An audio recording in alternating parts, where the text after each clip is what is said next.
দেশের চলমান জ্বালানি সংকট মোকাবিলা এবং জনস্বার্থে তেলের সরবরাহ ব্যবস্থা স্বাভাবিক রাখতে বিশেষ নির্দেশনা জারি করেছে সরকার। এখন থেকে সরকারি ছুটির দিনগুলোতেও বাংলাদেশ পেট্রোলিয়াম কর্পোরেশন বিপিসি অধীনস্থ প্রধান স্থাপনা ও ডিপোগুলো খোলা থাকবে এবং সেখান থেকে নিয়মিতভাবে জ্বালানি তেল সরবরাহ করা হবে।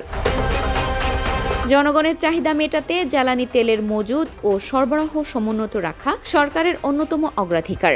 সেই লক্ষ্যে সপ্তাহের 2 দিন সাপ্তাহিক ছুটির দিন শুক্রবার ও শনিবার বিপিসির আওতাধীন সব বিপণন কোম্পানির প্রধান ডিপোগুলো সচল রেখে তেল সরবরাহের কার্যক্রম পরিচালনা করার নির্দেশ দেওয়া হয়েছে। একই সাথে সারা দেশে জ্বালানি তেলের সুষম বন্টন নিশ্চিত করতে ডিলারদের কাছে নিয়মিত তেল পাঠানো হচ্ছে। প্রধান স্থাপনা হতে সারা দেশের সকল ডিপোতে রেল ওয়াগন এবং ট্যাঙ্কারের মাধ্যমে জ্বালানি তেল প্রেরণের কাজ নিরবিচ্ছিন্নভাবে চলছে। বিপিসির এই নতুন সিদ্ধান্তের ফলে ছুটির দিনেও তেল সরবরাহ সচল থাকবে, যা দেশের পরিবহন খাত এবং সাধারণ মানুষের ভোগান্তি কমাতে গুরুত্বপূর্ণ ভূমিকা পালন করবে বলে আশা করা হচ্ছে।